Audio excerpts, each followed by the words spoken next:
កំពុងតែឈរនៅលើរបងវត្តរូបរាងគេខ្មៅសម្គាល់មិនបានមើលមិនយល់ថាជានរណាឡើយ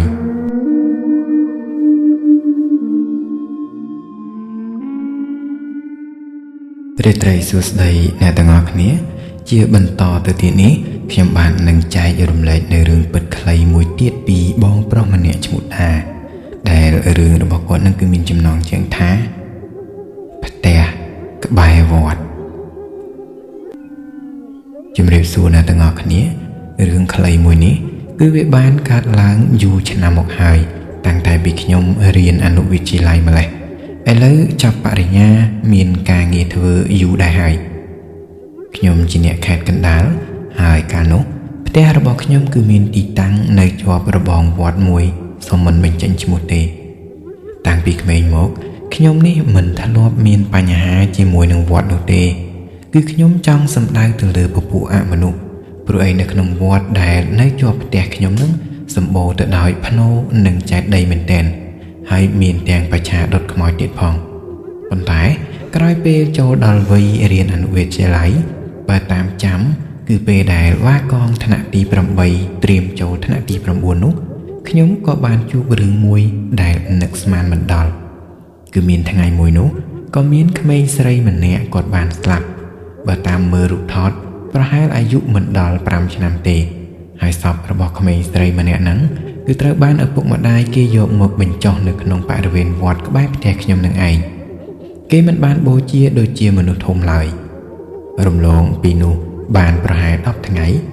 ល្ងាចមួយប្រហែលជាម៉ោង6ខ្ញុំក៏បានឡើងទៅលើផ្ទះធ្វើស្អីមិនដឹងទេ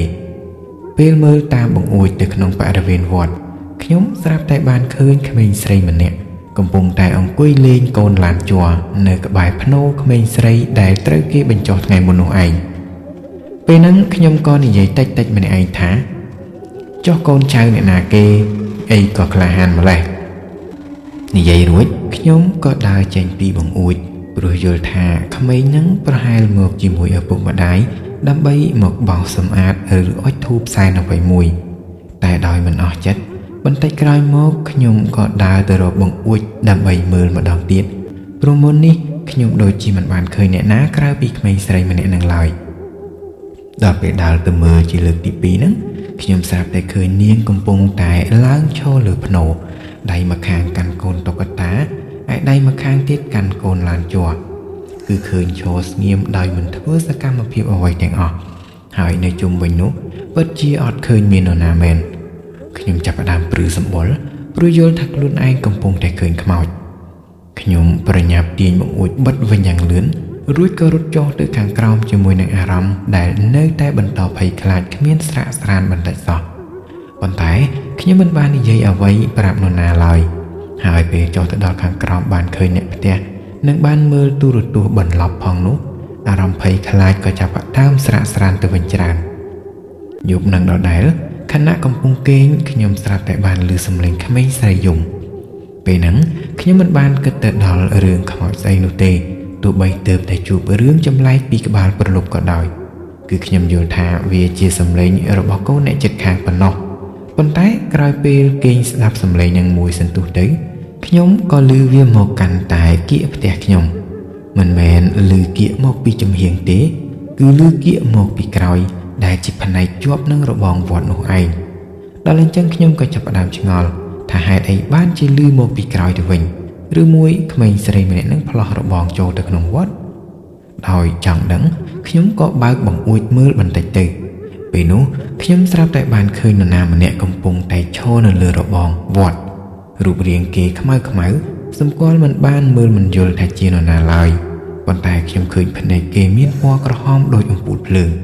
ឃើញភ្លាមខ្ញុំនេះក៏ដឹងបាត់ទៅហើយថានរណាជាអ្នកយំមុននេះហើយអ្នកយំនឹងក៏ប្រហែលមិនមែនជាមនុស្សដែរដល់អញ្ចឹងខ្ញុំក៏ទាញបង្អួចបិទវិញលន់សូក្រាំងប៉ុន្តែសំឡេងក្មេងយំនឹងគឺនៅតែបន្តឮធ្វើឲ្យខ្ញុំនេះព្រឺសម្បុរខ្លាំងមែនទែនប៉ុន្តែមិនហ៊ានចុះទៅក្រោមនោះទេនិយាយទៅគឺមិនហ៊ានសំបីក្រោកខ្លួនបានត្រឹមតែសំងំគេងនៅលើគ្រែនឹងឯងតើតែមួយសន្ទុះធំក្រោយមកទើបសំឡេងយំនឹងវាចាប់ផ្ដើមខ្សោយទៅហាក់ដូចជាម្ចាស់សំឡេងកំពុងតែដើរចេញទៅឆ្ងាយ ក្រៅពេលសម្លេងនឹងបានស្ងាត់បាត់ទៅទាំងស្រុងមិនទាន់នឹងបានប្រឡែងដង្ហើមធំមួយផងសម្លេងឆ្កែលូក៏បានបន្លឺឡើងតពីក្រោយធ្វើឲ្យខ្ញុំនេះបាសសក់ម្ដងទៀតតែមិនសូវជាខ្លាចដូចពេលឮសម្លេងក្មេងស្រីយំនោះទេនិយាយពីកម្មវិធីបុណ្យសពគឺគេតែងតែមានកម្រងផ្កាដែលតម្រូវឲ្យដាក់រូបថតរបស់អ្នកស្លាប់នៅចំចន្លោះកណ្ដាលហើយក្មេងស្រីដែលត្រូវបានគ្រួសារយកមកបញ្ចុះហ្នឹងក៏មានកម្រងផ្កានោះដែរដោយវាត្រូវបានគេដករូបថតចេញ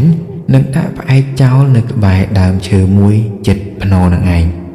រំលងពីនោះមកបានមួយថ្ងៃខ្ញុំក៏បបួលមិត្តភក្តិខ្ញុំចូលទៅលេងនៅក្នុងវត្តគឺចង់ទៅឲ្យដល់ភ្នំក្មេងស្រីម្នាក់នឹងតែម្ដង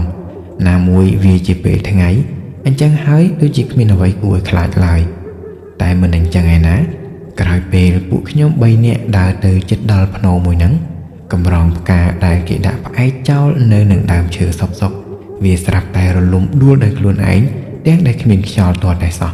វាធ្វើឲ្យពួកខ្ញុំនេះភ្ញាក់ផងភ័យផងរួចក៏ប្រញាប់នាំគ្នារត់ត្រឡប់មកផ្ទះវិញបាត់ជើងសោះព្រាតនិយាយទៅរឿងរ៉ាវចម្លែក